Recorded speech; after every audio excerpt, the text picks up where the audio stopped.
Assalamualaikum warahmatullahi wabarakatuh. Selamat datang kembali di SyiaTube 12 Channel, tempat di mana sejarah tak hanya diceritakan, tapi dihidupkan kembali. Dalam video Tragedi Karbala bagian 6 ini, kita akan menelusuri satu fase paling krusial dalam perjalanan sejarah Ahlul Bait. Keputusan Imam Hussein untuk meninggalkan Mekah dan menuju Irak. Apakah langkah itu tepat? Apakah benar rakyat Kufah telah siap menyambut beliau? Ataukah ini semua adalah jebakan yang terbungkus dalam janji? Hari ini kita tidak hanya akan mengulang kisah, tapi mengevaluasi perjalanan Imam Hussein ke Irak dari sudut pandang sejarah, strategi, dan keimanan. Sebuah perjalanan yang bukan sekadar perpindahan tempat, melainkan misi kebenaran yang menggetarkan langit dan bumi. Mari kita mulai kisahnya.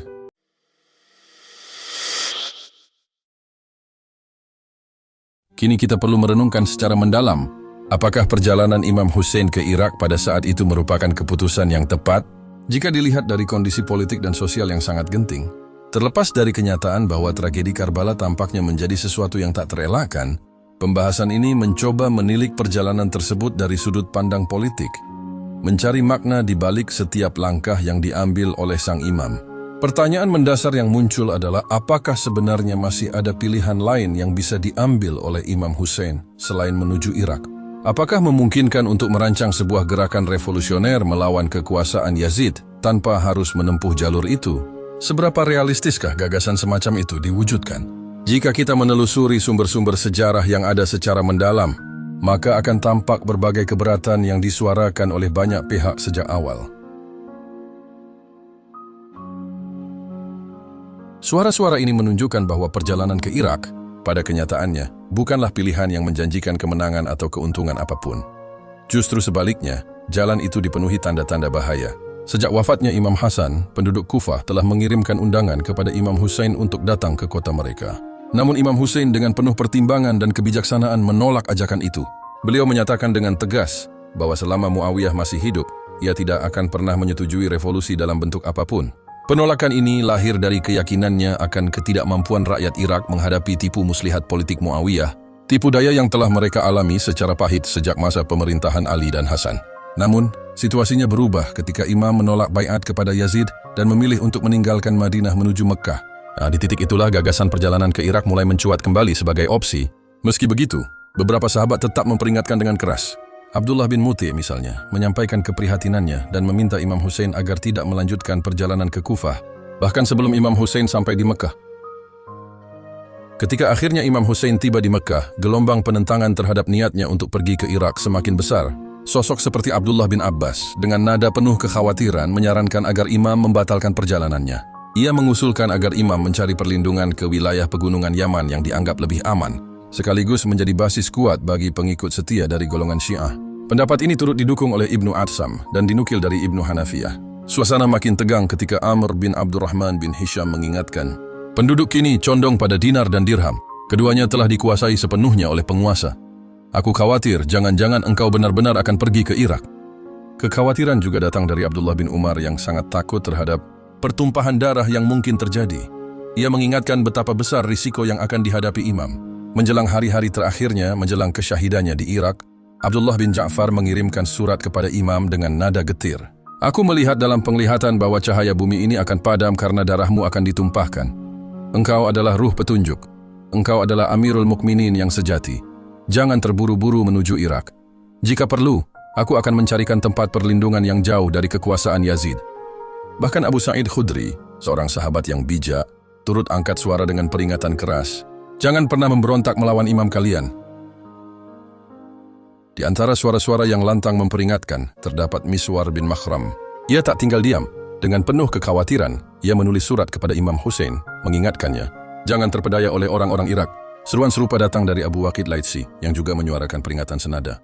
Bahkan ketika Imam Hussein sempat berpindah dari Irak ke wilayah Hijaz, seorang penyair ternama, Farazda, juga secara terang-terangan menentang rencana perjalanan tersebut. Semua bentuk peringatan dan penolakan ini, baik yang terdokumentasi maupun yang tersebar dalam riwayat-riwayat, mengalir dari beragam sumber sejarah. Beberapa riwayat bahkan tampak sengaja diperbanyak, seakan ingin memperkuat gagasan bahwa keputusan Imam Hussein menuju Irak adalah sebuah kesalahan besar, hasil dari tipu daya dan harapan semu yang tak berpijak pada realitas. Namun sebelum kita menilai keputusan sang Imam Hussein dan alasan di balik langkahnya menuju Irak sebagai sesuatu yang mutlak dan pasti benar, Ada baiknya kita mengambil jarak sejenak dan merenungkan kenyataan yang lebih luas. Dari kacamata politik, sejarah telah menunjukkan satu kenyataan pahit. Sangat jarang terjadi ketika seorang revolusioner bangkit lalu mampu melihat dengan pasti bahwa kemenangan berada di depan mata. Dunia politik penuh ketidakpastian. Mereka yang memperjuangkan kekuasaan, baik melalui cara-cara bijaksana maupun dengan intrik licik, selalu berada dalam arena spekulasi. Tak ada yang bisa benar-benar memastikan bahwa suatu tujuan akan tercapai tanpa risiko atau bahaya. Bahkan tokoh-tokoh terbesar dalam sejarah, yang dikenal karena kebijaksanaan dan kejeniusannya, tetap harus tunduk pada hukum ketidakpastian, kemungkinan kegagalan, pengkhianatan, dan kekerasan selalu mengintai. Karenanya tidaklah bijak jika kita menganggap bahwa setiap gerakan revolusioner, termasuk langkah Imam Hussein ke Irak, selalu didasarkan pada keyakinan bahwa kemenangan ada di tangan. Anggapan semacam itu bukan hanya keliru secara logika, tapi juga memperlihatkan pemahaman yang dangkal terhadap kompleksitas politik. Kini, ketika kita mencoba memahami perjalanan Imam Hussein ke Irak, kita harus menanggalkan prasangka bahwa ia pasti membawa kepastian menang. Sebaliknya, kita harus mengakui bahwa langkahnya merupakan bagian dari perjuangan moral dan spiritual yang penuh risiko, suatu bentuk keberanian yang melampaui perhitungan untung rugi duniawi. Di tengah berbagai perdebatan yang mengemuka, terlihat jelas bahwa pandangan mengenai perjalanan Imam Hussein ke Irak terbagi dua. Di satu sisi, terdapat mereka yang meyakini bahwa langkah imam itu sia-sia dan tak bermanfaat. Namun mereka yang berpikir demikian seringkali abai terhadap fakta-fakta sejarah yang menunjukkan bahwa kekalahan adalah bagian tak terpisahkan dari setiap perjuangan. Bukankah penduduk Kufah sendiri sudah pernah gagal menunjukkan kesetiaan saat diuji sebelumnya? Sebaliknya ada pula kelompok yang begitu yakin bahwa perjalanan ini pasti membawa manfaat. Sayangnya, keyakinan itu kadang lahir dari pandangan yang menutup mata terhadap kemungkinan kekalahan. Mereka mengabaikan realitas bahwa kemenangan bukanlah harga mati dalam setiap perjuangan suci. Maka dari itu, posisi Imam Hussein semestinya dilihat secara utuh dalam konteks saat itu, dalam bayang-bayang pengkhianatan, ketidakpastian, dan risiko besar, baru kemudian dievaluasi dengan menimbang bukti sejarah dan kata-kata imam sendiri. Imam Hussein bukanlah sosok yang mencari kematian, tetapi dia juga bukan seseorang yang akan tunduk pada kekuasaan yang zalim. Penolakannya terhadap Yazid bukan sekadar simbolik, melainkan pernyataan mutlak tentang ketidaksetujuannya terhadap legitimasi kekuasaan yang dibangun di atas ketidakadilan. Meski ia sadar bahwa sikap ini bisa membawanya menuju kesyahidan, ia tetap mencari celah untuk bangkit, untuk menyelamatkan martabat dan kedaulatan umat. Dalam kerangka pikirannya, hanya ada satu pilihan, dan ia harus merespons segala saran dan keberatan dengan tegas. Rencana perjuangannya tidak terbuka terhadap kompromi. Ia begitu teguh sehingga setiap saran yang berpotensi menggagalkan misinya dianggap sebagai ancaman. Imam Hussein tidak sedang menyusun strategi politik biasa. Ia sedang mempertaruhkan seluruh keberadaannya demi nilai yang lebih tinggi. Situasi yang dihadapi imam kala itu mengharuskannya mengambil langkah yang berbeda dari para pemimpin biasa. Dunia politik Islam saat itu syarat ketegangan dan tekanan. Imam Hussein perlu bertindak dengan sangat spesifik, sehingga dalam keadaan sesulit apapun, tujuannya tetap tercapai, membela agama dan menghidupkan kembali semangat keadilan yang hampir padam. Perjuangannya bukan hanya soal menang atau kalah di medan laga, tapi tentang menjalankan misi kenabian yang diwariskan kepadanya melalui imamah. Misi untuk menegakkan kebenaran, menyeru kepada kebajikan, dan mencegah kemungkaran. Maka, walaupun hasil akhirnya adalah darahnya yang tumpah di tanah Karbala, Imam Hussein tahu bahwa ia telah menjalankan amanat sucinya. Ia yakin darahnya yang mengalir bukan sia-sia. Ia akan menyirami pohon Islam agar tetap tumbuh kokoh dan tinggi, memberi cahaya bagi umat yang hidup dalam zaman yang keras dan gelap. Kenyataannya, Yazid tak akan pernah membiarkan orang seperti Imam Hussein hidup dengan damai. Sikap abstain imam dalam menolak sumpah setia bukan hanya ancaman moral bagi Yazid, tapi juga ancaman terhadap legitimasi kekuasaannya. Yazid tahu satu-satunya jalan untuk membungkam perlawanan imam adalah dengan membunuhnya. Jika Imam Hussein tetap hidup, maka Yazid tidak akan pernah merasa aman. Lebih jauh lagi, kota-kota seperti Madinah, Damaskus, atau bahkan Mekkah yang suci sekalipun tidak bisa menjamin keselamatan Imam Hussein secara permanen. Mekkah meskipun memberikan perlindungan sementara karena kesuciannya, bukanlah tempat netral. Bahkan dalam sejarah sumpah setia kepada Imam Ali, penduduk kota ini menunjukkan keraguan. Imam Hussein sadar, Mekkah bukanlah tempat perlindungan abadi. Dan hanya Irak, lebih tepatnya Kufah, yang pada saat itu menjadi pusat perhatian kaum Syiah. Meski diwarnai oleh masa lalu yang penuh pengkhianatan, Irak tetap menjadi satu-satunya tempat yang masih menyimpan harapan. Selain menjadi pusat dukungan terhadap keluarga Imam Ali, Kufah juga merupakan musuh alami Damaskus, pusat kekuasaan Yazid. Ketika surat-surat dari Kufah datang, memohon kehadiran Imam Hussein, ketika desakan mereka semakin kuat dan harapan itu semakin nyata, maka peluang kemenangan pun seolah mulai tampak. Undangan itu bukan hanya berisi kata-kata, ia membawa serta sebuah kemungkinan Dan semakin kuat harapan itu disuarakan, semakin besar pula persentase kemungkinan untuk meraih kemenangan, bukan kemenangan politis semata, melainkan kemenangan moral dan spiritual yang akan dikenang sepanjang sejarah. Bahaya di Irak memang nyata, namun bukan berarti tempat lain lebih aman bagi Imam Hussein. Pertanyaan yang muncul bukan sekadar apakah Irak berisiko, tetapi jika Imam Hussein harus menetap di suatu tempat, kemana lagi dia bisa pergi? Di dunia yang dikuasai oleh tirani Yazid, adakah tempat yang mampu menjamin keselamatan seseorang seperti Imam, seorang tokoh yang dengan lantang menolak untuk tunduk dan bersumpah setia? Sejarah mencatat bahwa Imam Hussein bukanlah sosok yang pernah bersedia bersumpah setia kepada penguasa yang zalim. Maka apakah mungkin Yazid membiarkannya hidup bebas tanpa ikatan sumpah itu? Jika Imam Hussein memilih untuk tidak pergi ke Irak, akankah para ahli sejarah kelak menuliskan bahwa seandainya dia berangkat, mungkin kemenangan bisa diraih? Tidakkah orang-orang akan bertanya, mengapa Imam Hussein tidak merespons surat-surat dari Kufah? Bagaimana mungkin dia membiarkan para agen Yazid mengepung dan membunuhnya di Hijaz? Sementara ia memiliki pilihan untuk bertindak. Pertanyaan-pertanyaan semacam ini tentu akan terus menggema dalam pikiran siapapun yang bijak seandainya Imam Hussein tak mengambil keputusan untuk bergerak menuju Kufah. Yang patut direnungkan lebih dalam adalah bahwa setiap keberatan terhadap perjalanan Imam Hussein sejatinya menyiratkan satu hal, bahwa agar Imam Hussein tidak pergi, ia harus diam, menerima kekuasaan Yazid, walau hanya untuk sementara. Namun bagi Imam, tunduk walau sejenak adalah pengkhianatan terhadap kebenaran. Ia tidak mungkin, dalam kondisi apapun, memberikan legitimasi kepada kekuasaan yang batil. Bahkan saat Abdullah bin Ja'far menyarankan agar Imam pergi menjauh dari Yazid, usulan itu pun disertai syarat agar Imam Hussein bersumpah setia. Tapi dalam pandangan Imam, bersumpah kepada Yazid bukanlah pilihan, melainkan pengkhianatan terhadap prinsip. Maka, di hadapan semua saran itu, ia teguh berdiri pada keyakinannya. Imam Hussein tahu betul bahwa Yazid dan para pendukungnya tidak akan membiarkannya hidup, terlebih di kota suci Mekah.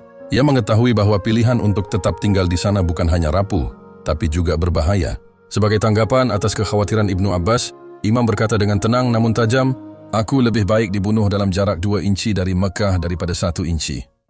Kalimat itu bukan sekadar ungkapan keteguhan, tetapi pernyataan sikap yang menggambarkan bahwa Mekah bukanlah tempat perlindungan abadi, bahwa yang dipertaruhkan bukan hanya kesucian kota, tapi juga nyawa dan kehormatan.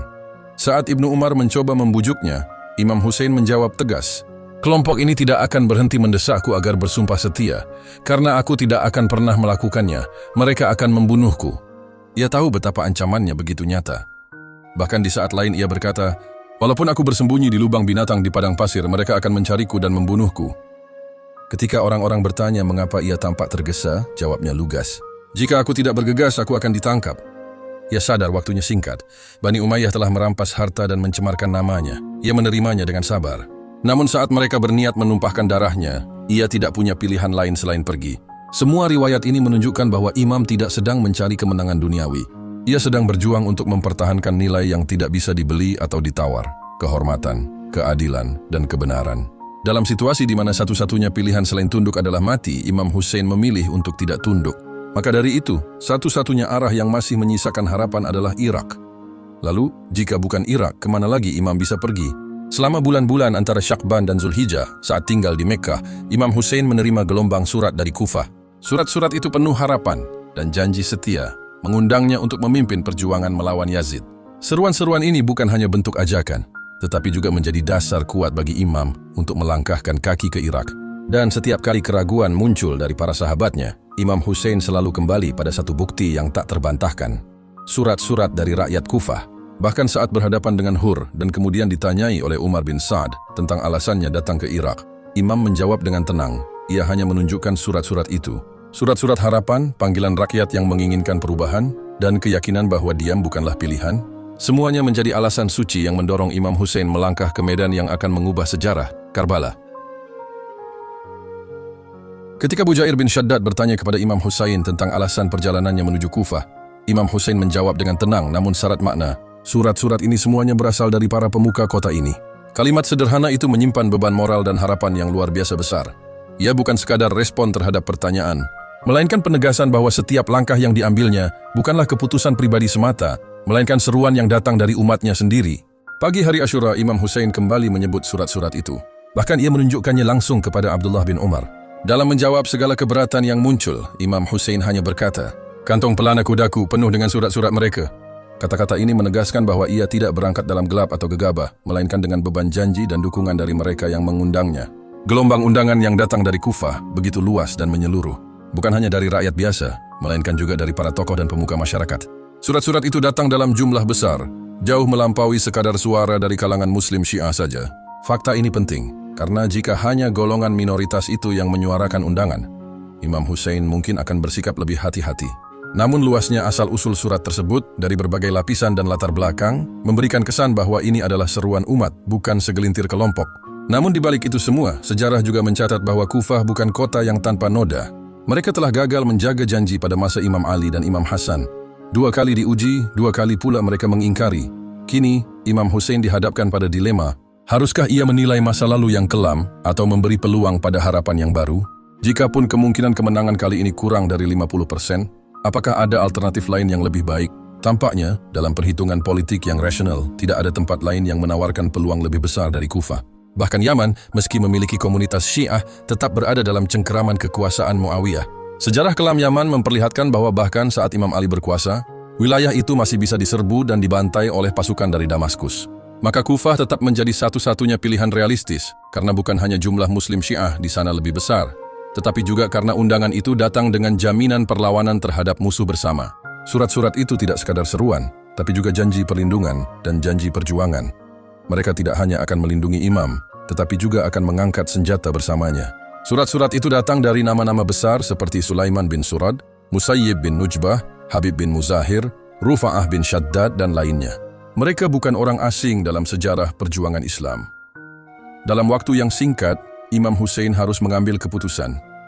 Ia memilih untuk tidak membiarkan surat-surat itu tak terjawab. Mekah dibanjiri surat, bahkan para penulisnya datang langsung ke sana untuk meneguhkan niat mereka. Surat-surat itu dilengkapi nama dan tanda tangan, menjadi bukti nyata dukungan rakyat Kufah. Jumlahnya tidak sedikit, sekitar 150 surat menurut beberapa riwayat. Meski imam tidak langsung menjawab mereka, dalam hatinya ia mulai melihat jalan terang itu. Ia mengutus seseorang yang ia percaya sepenuh hati, saudaranya, sepupunya, dan orang terdekat dalam keluarganya, Muslim bin Aqil. Kepada rakyat Kufah, Imam Hussein menulis, "Aku telah mengutus saudaraku, sepupuku, dan orang yang paling dipercaya dalam keluargaku, yakni Muslim bin Aqil, kepada kalian. Aku ingin agar dia menulis surat tentang kondisi-kondisi di sana kepadaku. Bantulah dia, dan bersumpah setialah kepadanya." Muslim pun tiba di Kufah. Penduduk menyambutnya dengan gelombang baiat. Mereka datang berkelompok demi berkelompok, menyebut nama, lalu bersumpah untuk setia kepada Imam Hussein dan tidak mengkhianati. Tercatat lebih dari 20.000 orang bersumpah setia, angka yang mengejutkan dan menggugah harapan. Dalam suratnya kepada imam, Muslim menulis, "Begitu engkau menerima suratku, bergegaslah, karena ada lebih dari 20.000 orang yang bersumpah setia kepadamu." Ketika Imam Hussein akhirnya bersiap untuk berangkat, ia telah menerima kabar bahwa 18.000 orang telah berjanji setia kepada Muslim. Dalam kondisi semacam itu, apalagi yang bisa ia lakukan? Sebelum Muslim dikirim, imam masih menyimpan keraguan. Tapi kini, bukti itu datang dari utusannya sendiri. Sebuah kepastian yang tak bisa diabaikan. Dalam dialog terakhirnya menanggapi keberatan Ibnu Abbas, imam berkata dengan tenang, "Aku tahu bahwa niatmu tak lain adalah memberi nasihat. Tapi karena Muslim telah menulis surat kepadaku, bahwa semua orang telah bersatu untuk membantuku dan bersumpah setia kepadaku, aku telah memutuskan untuk berangkat." Itulah keputusan Imam Hussein, bukan karena ambisi, bukan karena nafsu kekuasaan, tapi karena panggilan dari umat dan keyakinan akan tugasnya sebagai pemimpin kebenaran. Dalam sebuah riwayat yang menyentuh hati, Muslim bin Aqil menulis kepada Imam Hussein dengan nada optimis dan penuh harapan, "Semua orang di sini telah bersatu bersamamu. Tak seorang pun memberikan perhatian kepada keluarga Muawiyah." Kalimat itu bukan hanya sebuah laporan, melainkan cermin dari suasana Kufah yang saat itu sedang berkobar oleh semangat perubahan. Dukungan rakyat kepada imam bukanlah omong kosong. Itu adalah kenyataan yang dirasakan dan disaksikan langsung oleh Muslim. Dengan keyakinan penuh, ia melaporkan bahwa publik Kufah menunjukkan sikap acuh terhadap kekuasaan Bani Umayyah dan justru cenderung berpihak kepada keluarga Ali. Namun seperti awan gelap yang tiba-tiba menutupi langit cerah, keadaan pun berubah drastis dengan datangnya Ibnu Ziyad. Sosok tiran itu datang membawa bayang-bayang kekuasaan Yazid. Kufah yang semula tampak bersinar dengan harapan, seketika berubah suram. Keberadaan Ibnu Ziyad mengancam bukan hanya Muslim, tetapi juga semangat perlawanan rakyat. Bagi rezim Bani Umayyah, kebangkitan Kufah adalah bahaya besar. gelombang yang tak bisa mereka biarkan membesar. Dalam sebuah surat rahasia kepada Yazid, seorang mata-mata menuliskan keadaan yang mengkhawatirkan. Turabiyah, sebutan khas bagi para pengikut setia Ali bin Abi Thalib, kini telah bersumpah setia kepada Muslim. Mereka bahkan memohon agar sang imam datang menyelamatkan mereka. Istilah Turabiyah berasal dari gelar Abu Turab yang disematkan pada Imam Ali dan kini digunakan untuk menandai kebangkitan Syiah di jantung wilayah musuh. Langkah cepat harus diambil. Maka dikirimlah Ubaidillah bin Ziyad.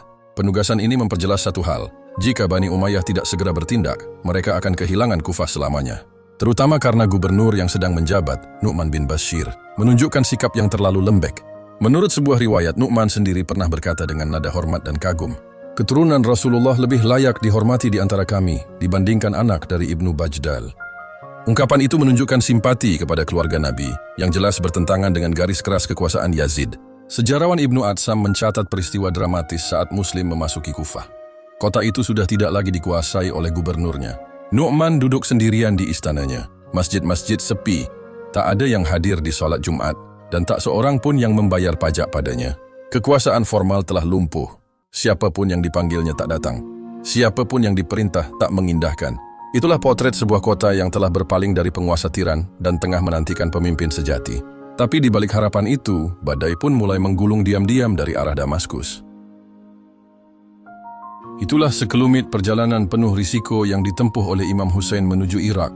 Sebuah langkah yang dipenuhi pertimbangan, surat-surat harapan, dan tekanan dari kekuasaan tiran. Dalam keraguan banyak orang, Imam Hussein justru teguh. Dalam kemungkinan kekalahan, beliau tetap melangkah. Karena bagi Imam Hussein, kemenangan sejati bukanlah dinilai dari jumlah pasukan, tetapi dari keberanian menegakkan kebenaran. Kufah menjadi panggung ujian, dan Irak menjadi medan pertempuran nurani. Jangan lupa like, share, dan subscribe SyiaTube 12 channel agar tidak tertinggal kelanjutan kisah tragedi Karbala yang menggetarkan hati. Sampai jumpa di bagian berikutnya. Wassalamualaikum warahmatullahi wabarakatuh.